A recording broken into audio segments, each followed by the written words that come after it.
नमस्कार बच्चों, स्वागत आप सभी का Shri Shyam group of education के यूट्यूब चैनल पर।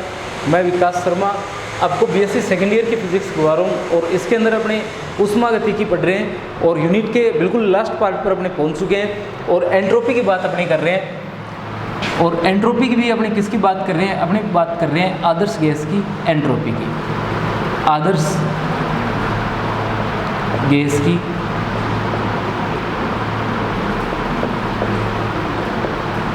एंट्रोपी की। तो अपने आदर्श गैस के एंट्रोपी की बात कर रहे हैं और इसके अंदर भी अपने एक सूत्र व्युत्पन्न कर चुके हैं। देखिए वो क्या था, थोड़ा सा आपको बता देता हूँ। अपने लिख चुके हैं ऊष्मागतिकी के प्रथम नियम से dq बराबर du प्लस dw और dq बराबर cv dt प्लस pdv और ds किसके बराबर होता है? dq बटा t के बराबर होता है। ds बराबर dq बटा t। तो ds किसके बराबर? ये बराबर होता है cv dt plus pdv upon t के। यहाँ से आपको क्या करना है? s का मान लिखना है। s के मान के लिए आपको क्या करना है? समाकलन करना है। s बराबर समाकलन cv dt बटा t प्लस समाकलन pdv बटा टी। और कोई समीकरण नंबर लगा रहा हूँ और कोई समीकरण सामने है नहीं तो इसे समीकरण 1 लगा रहा हूँ। ठीक है, आप लोग कंटिन्यू लगाते रहना जो भी लगा रहे हैं। मैं इसे समीकरण 1 लगा रहा हूँ। s बराबर समाकलन cv dt बटा टी प्लस pdv बटा टी। ये अपने पास में क्या है? समीकरण 1 है। ठीक है, समीकरण 1 क्या है? cv dt बटा टी प्लस p बटा टी और dv। अब आपको क्या करना है? एंट्रोपी का मान ज्ञात करना है अपने ताप और दाब के रूप में। ताप और दाब के रूप में अपने एंट्रोपी ज्ञात कर रहे हैं। ताप और दाब के रूप में एंट्रोपी किसके रूप में ज्ञात कर रहे हैं? ताप और दाब के रूप में एंट्रोपी जो है वो अपने ज्ञात कर रहे हैं। तो अपने एंट्रोपी का मान ज्ञात करना है। आप जो अपने ज्ञात कर रहे हैं वो ज्ञात कर रहे हैं ताप और दाब के रूप में। ठीक है, किसके रूप में? ताप और दाब के रूप में एंट्रोपी का मान। ठीक है, उस साइड वाली टर्म को हटा देता हूं मैं।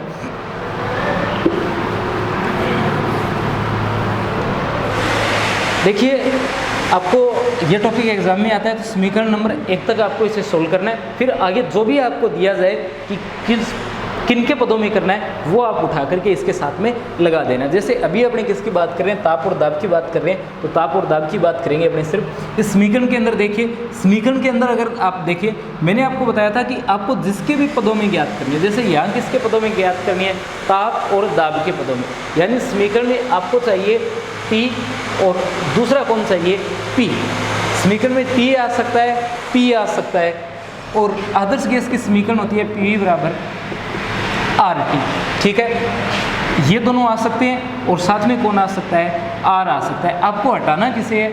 आपको P आ सकता है, V को हटाना है। यानी यहाँ से आपको किसे हटाना है? V को हटा देना है। ठीक है, तो एक तो आपको जो समीकरण है उसमें से सीधा सीधा किसे हटाना है? V को हटाना है। देखिए यहाँ कहीं पर V को हटाना है क्या? बिल्कुल हटाना है। यहाँ से आपको क्या करना है? V को हटाना है। ठीक है, दूसरा जिसके सापेक्ष आप लोग समाकलन कर रहे हो सिर्फ उसी को रखना है, उसी के पदों को रखना है। उसके अलावा आ रहे हैं उन सबको भी क्या कर देना है? हटा देना है। जैसे देखिए आपको मान लिया कि दाब के पद के रूप में ज्ञात करनी है। जब आप दाब का पद लिख रहे हो तो दाब के साथ में P आ सकता है, R आ सकता है। ये दोनों नहीं आएंगे, इन दोनों को आपको क्या करना होगा? हटाना होगा। और अगर ताप के पदों में कर रहे हो तो इनमें से ताप आ सकता है और कौन आ सकता है? R आ सकता है। ये दोनों तो आ सकते हैं पर इन दोनों को आपको क्या करना पड़ेगा? वहाँ से हटाना पड़ेगा। जैसा कि मैंने आपको लास्ट जो वीडियो था उसके अंदर भी इसके बारे में बताया था।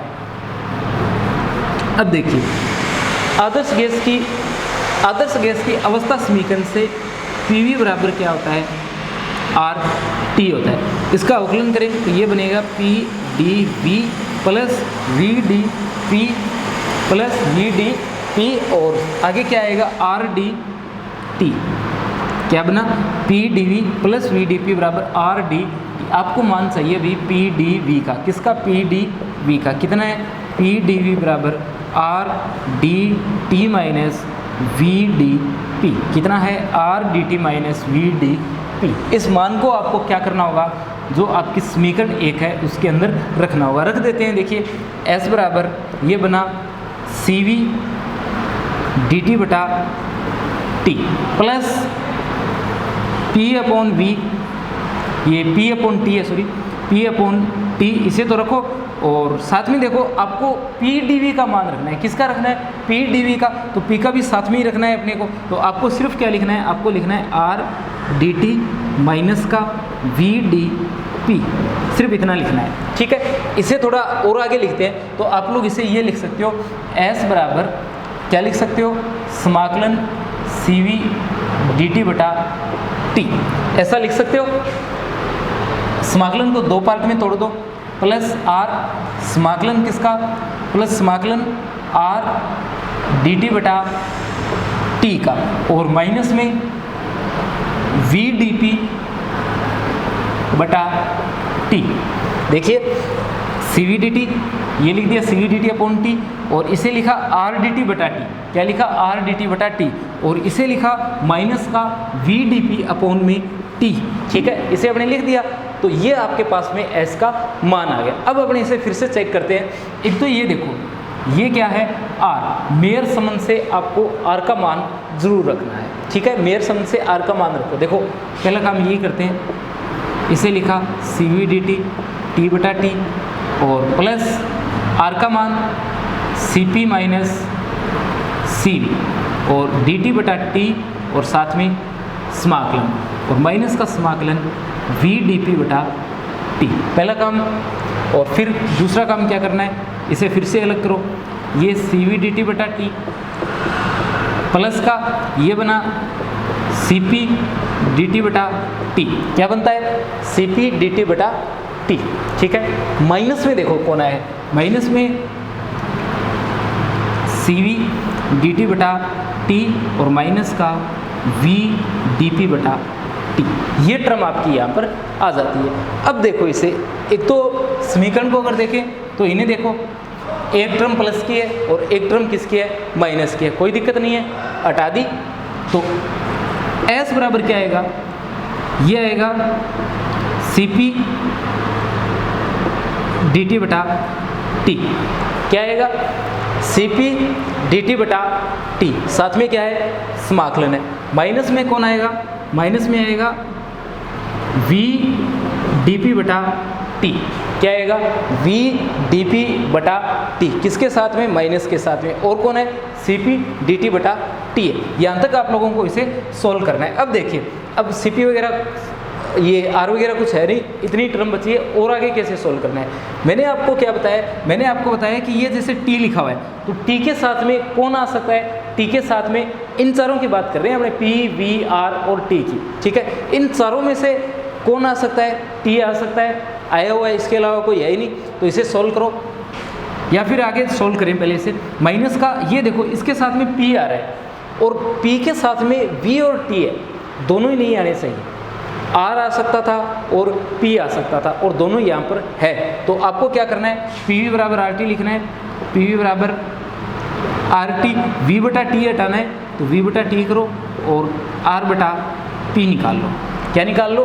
आर बटा पी, और आर बटा पी को यहाँ रखो। ये बनेगा एस बराबर सी पी डी टी बटा T, C P D T बटा टी माइनस का वी बटा टी, वी बटा टी की जगह आर बटा पी और डी पी आपका यहाँ बन जाता है। अब देखिए, अब इसका समाकलन कर दो, ये बना एस बराबर सी पी लॉग टी। क्या बना? एस बराबर C P log T minus का R log P, C P log T minus का आर लॉग पी, और प्लस में क्या लिख सकते हो आप लोग? कांस्टेंट लिख सकते हो। और इसे आप लोग ये लिख सकते हो, देखना, एस बराबर C P log T minus C P minus C V और लॉग पी प्लस कांस्टेंट। तो ये जो लाइन है बिल्कुल लास्ट में लिखी गई है, क्या है? एस बराबर C P log T minus का C P minus C V log P plus क्या आ जाएगा?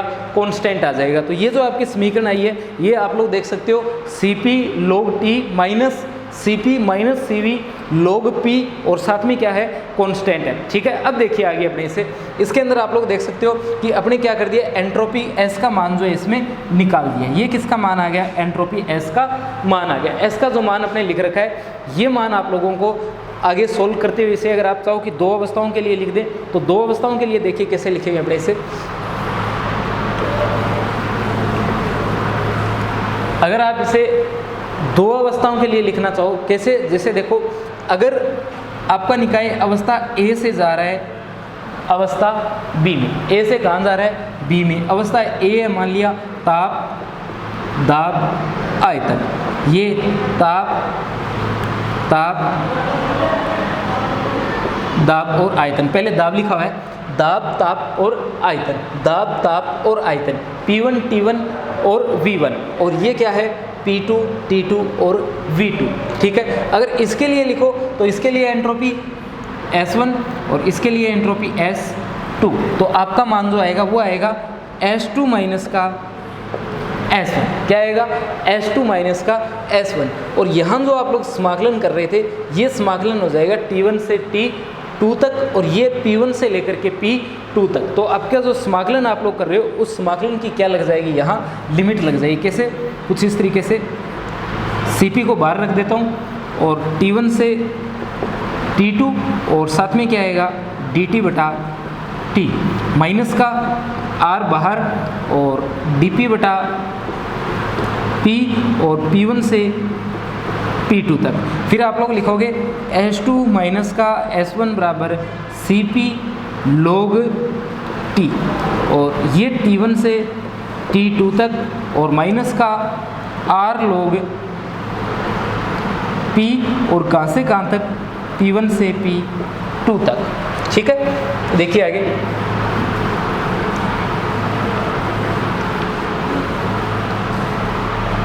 अब आपको यहाँ क्या करना है, अब आपको इसका समाकलन जो आपने किया है मान रख देना है, लिमिट रख देनी है। ये बनेगा S2 माइनस का S1 बराबर यहाँ से Cp और ब्रैकेट में क्या आएगा, ये आएगा log T2 माइनस का log T1।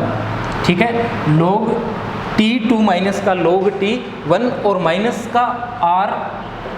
का R और ये बनेगा log P2 माइनस का log P1, माइनस का log P1, ये बना माइनस का R log P2 माइनस का log P1। इसे आप लोग लिख सकते हो S2 माइनस का S1 बराबर Cp log T2 upon T1 minus का R log P2 upon P1।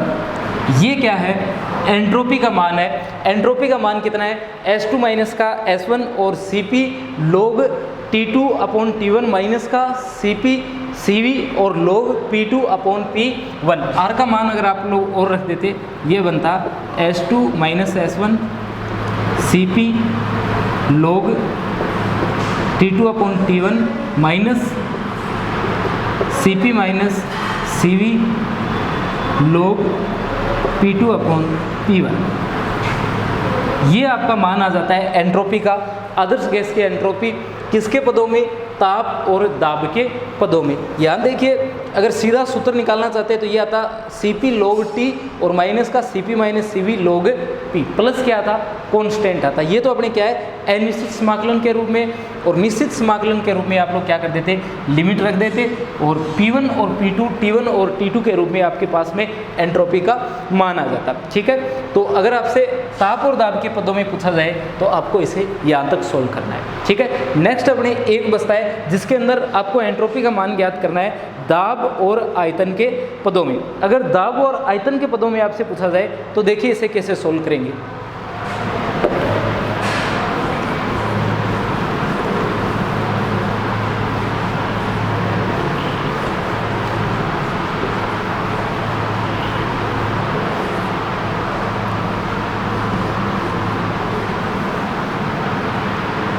तीसरा आपके पास में है दाब और आयतन के पदों में एंट्रोपी। दाब और आयतन, दाब और आयतन के पदों में एंट्रोपी। ठीक है, अगला टॉपिक है दाब और आयतन के पदों में एंट्रोपी का मान। देखिए इसे, आपकी जो समीकरण 1 है, समीकरण 1 में आयतन को देखिए, आयतन की टर्म है, बिल्कुल है, आपको इसी को लेकर के आना था, तो अपने कोई चेंज नहीं करना है इसके लिए। अब इसे देखिए, दाब के पदों में आपकी एंट्रोपी आनी चाहिए, और दाब के पदों में एंट्रोपी तब आएगी जब अपने समाकलन जो है वो दाब के सापेक्ष किया जाए। परंतु आप लोग देख सकते हो कि यहाँ दाब के सापेक्ष की कोई टर्म है नहीं, इसे तो हटाना ही नहीं है। क्यों? क्योंकि आयतन के पदों में चाहिए, और आयतन जब होगा तभी आयतन के पदों में निकालेंगे। आपको दाब के पदों में निकालने के लिए क्या करना पड़ेगा? दाब के पदों में निकालने के लिए ये वाली जो टर्म है, जो ताप के रूप में आपके पास में टर्म है, इसको यहाँ से क्या करना होगा? हटाना पड़ेगा। यानी अब आपको क्या करना है? यहाँ से dt को हटाना है। dt को कैसे हटाएंगे? वही आदर्श गैस की अवस्था समीकरण, PV बराबर RT, अवकलन करो PdV प्लस VdP बराबर RdT। मान किसका चाहिए? dt का, तो PdV प्लस VdP बटा R, dt बराबर PdV प्लस VdP बटा R। किसका मान है अभी? dt का आपके पास में मान है, PdV प्लस VdP बटा क्या है? R। ये मान आप क्या करोगे? समीकरण 1 में रख दोगे। तो समीकरण 1 में ये मान रखें, अगर अपने यहाँ से सॉल्व कर रहा हूँ मैं इसे, समीकरण 1 में अगर इसे रखें, ये बनता है S बराबर समाकलन CV और साथ में क्या है? dt।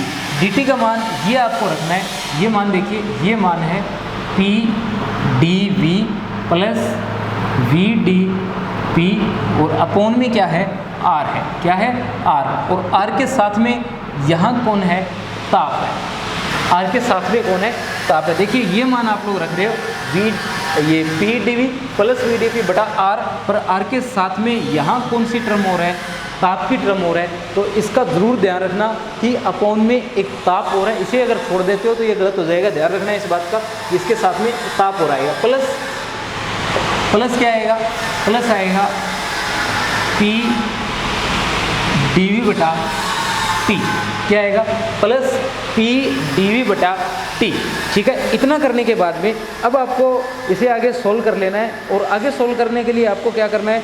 इसमें से जो 1/T है, उस 1/T का आपने यहाँ पर मान रख देंगे।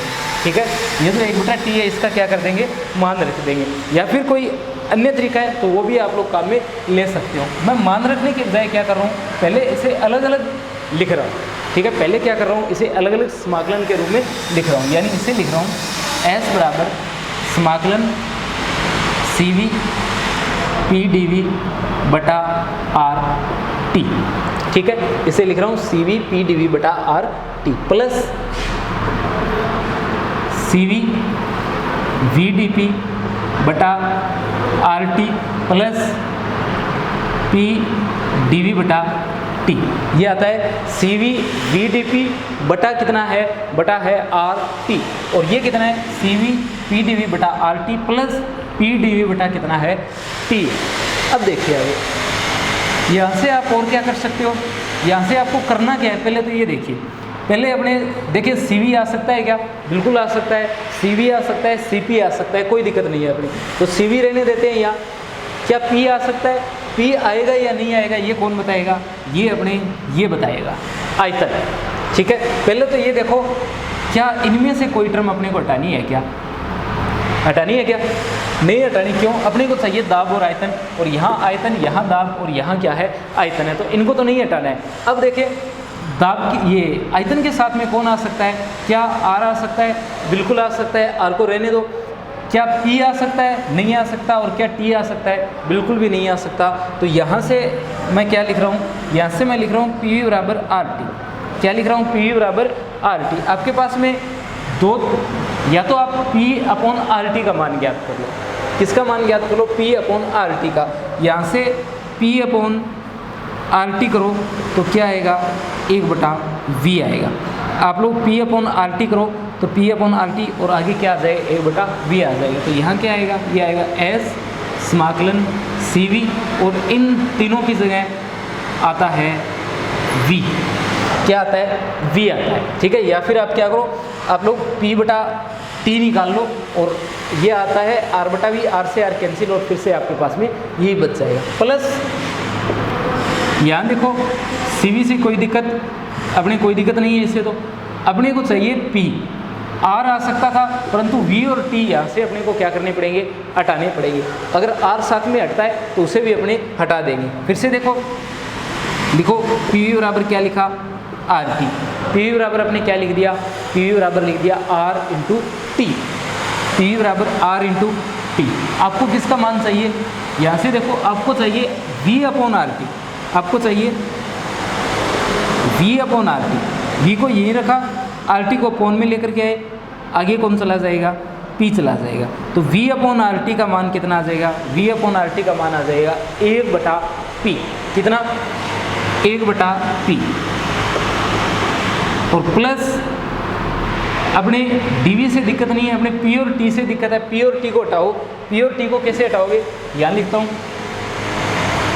P बराबर आर टी, P बटा T निकालो, P बटा T क्या आना चाहिए, R बटा V आना चाहिए। R लिख सकते हैं, V भी लिख सकते हैं, क्योंकि V के सापेक्ष कर रहे हैं तो V होना चाहिए, V है पर R आ सकता है, P और T अपने नहीं आना चाहिए था, तो P और T को अपने क्या कर दिया, यहाँ से हटा दिया है। अब देखिए आगे अपने अगर इस टर्म को देखें तो ये V है और यहाँ V है, कोई दिक्कत नहीं है। P के सापेक्ष समाकलन करना है और ये टर्म लिखी गई है P में, तो ये भी ठीक है। dV V के सापेक्ष समाकलन करना है और इस तरफ लिखा गया है आयतन V, तो V को रहने देते हैं, P को भी रहने देते हैं और इस तरफ V को रखते हैं। अब आपको क्या करना है, इस समाकलन को सोल्व करना है। देखिए अपने लिखेंगे S बराबर CV को बाहर रखा और इसे लिख देता हूँ, चलो एक लाइन और लिखता हूँ, और प्लस इस CV को बाहर रखा और इसे लिख दिया dP बटा P प्लस R और इसे लिखा dV बटा V। आप लोग एक बात और देख सकते हो इसमें, ये टर्म देखिए आप लोग dV बटा V और ये टर्म भी क्या है, dV बटा V, और साथ में यहाँ क्या है, R है। R है तो R का मान रखा जा सकता है किससे, मेयर संबंध से। आप लोग जानते हो, पहले भी बात कर चुके हैं, CP माइनस CV बराबर क्या होता है, R होता है। क्या होता है, CP माइनस CV बराबर R। तो इसे आप लोग लिख सकते हो S बराबर CV dV बटा V प्लस CV dP बटा P प्लस CP माइनस CV और समाकलन dV बटा V। ऐसा अपने इसे लिख सकते हैं। CP और CV को अंदर गुणा करो, ये बनता है S बराबर CV dV बटा V प्लस CV dP बटा P और प्लस CP समाकलन dV बटा V माइनस CV और dV बटा V। ठीक है, आपके पास में कौन सी टर्म बनती है, आपके पास में बनती है S बराबर CV dV बटा dt प्लस CV dP बटा dt और R को क्या लिख दिया, CP माइनस CV। कहाँ से लिखा है, मेयर संबंध से लिखा है। ठीक है, मेयर संबंध के बारे में अपने बात कर चुके हैं, पहले बता चुका हूँ भी, इम्पोर्टेंट टॉपिक था मेयर संबंध। आपकी जो दोनों बुक है, दोनों बुक जो सिंपल बीएससी के बच्चे हैं उनके दोनों जो बुक है, फर्स्ट और सेकंड पेपर दोनों में मेयर संबंध लगता है, और जो इंटीग्रेटेड के उनके एक ही पेपर में ये 2 बार दिया है, 2 जगह। तो आपको इसे ज़रूर पढ़ना है। मेयर संबंध को 2 तरीकों से दिया है, जिस भी तरीके से आप लोग पढ़ो। तो ये CP माइनस CV इक्वल R, ये क्या होता है, आपके पास में मेयर संबंध होता है। यहाँ से अपने क्या कर दिया, ये मान रख दिया और अंदर गुणा किया इसे, एक बार तो CP प्लस का और माइनस का CV। अब देखिए ये जो टर्म है ये प्लस की है और ये जो टर्म है किसकी है, माइनस की है, तो दोनों टर्म क्या हो जाती है, निरस्त हो जाती है। यहाँ बचता है CV dP बटा P प्लस CP dV बटा V, यानी आपके पास में बनता है ये मान। इसे हटा रहा हूँ भैया,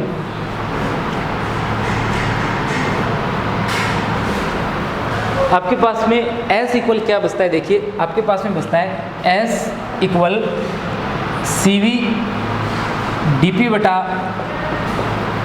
P प्लस Cp और dV बटा V, यानी लास्ट में आपके पास में जो टर्म बची है उसके अंदर आपके पास में बचा है CV dP बटा P प्लस Cp और dV बटा V।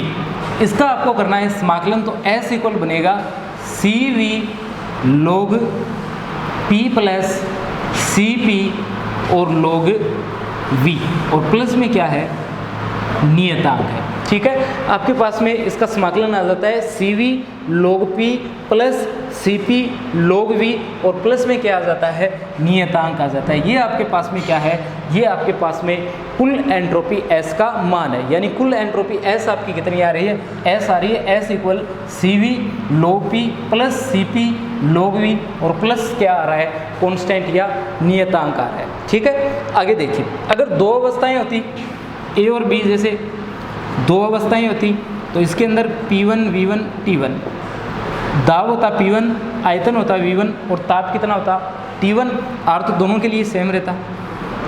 दाब होता P2, आयतन होता V2, ताप होता T2।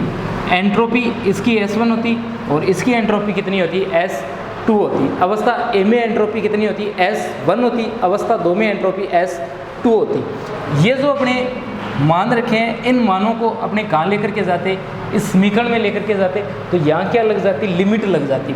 यानी जो अपने दाब और आयतन लिखे हुए हैं यहाँ क्या लग जाती, लिमिट लग जाती। तो ये बनता S इक्वल CV समाकलन dP बटा P और P1 से P2 तक प्लस Cp समाकलन V1 से V2 तक और dV अपॉन V, और समाकलन करने पर ये बनता S इक्वल CV और ये बनता log P P1 से P2 प्लस Cp और अंदर बचता log V और V1 से लेकर के V2 तक। ठीक है, ये इसका क्या आ जाता, अपने पास में समाकलन आ जाता। अगर आगे इसे लिखते तो देखिए क्या था,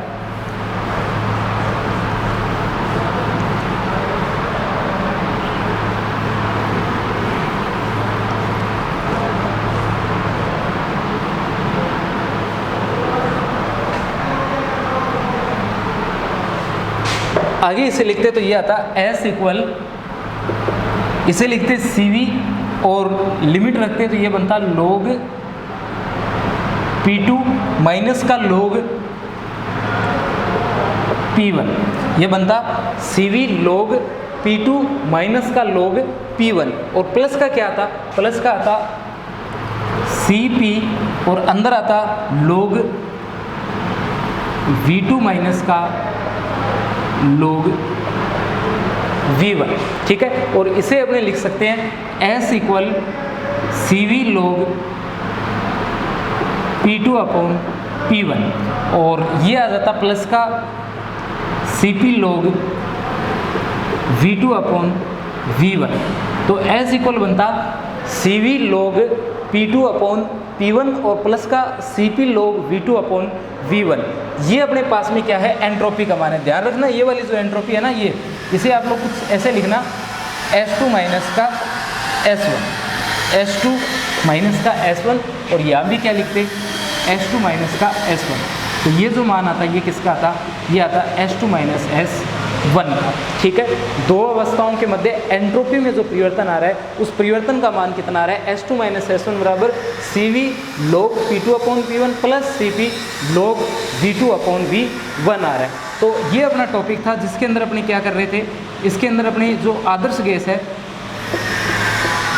इस आदर्श गैस की एंट्रोपी का मान जो है वो अपने ज्ञात कर रहे थे, और एंट्रोपी का मान जो है अपने अलग अलग पदों के रूप में किया है। कैसे, जैसे PV बराबर आपके पास में RT है, तो R तो नियतांक है, इसके अलावा जो बच गए उन तीनों के दो अलग अलग प्रकार के अपने जोड़े बना करके क्या किया है, आदर्श गैस की एंट्रोपी का मान ज्ञात किया है। ठीक है, इसके अंदर आपके एक दो फॉर्मूले काम में आए हैं, उन फॉर्मूलों को आप लोग जरूर याद रखना। एक तो आदर्श गैस का सूत्र है, एक Cp माइनस CV इक्वल R, जो अपने पास में मेयर संबंध है, ये मेयर संबंध 2-3 बार अपने काम में लिया है। ठीक है, तो इस प्रकार अपने क्या कर सकते हैं, आदर्श गैस की जो एंट्रोपी है उस एंट्रोपी का मान ज्ञात कर सकते हैं। ठीक है।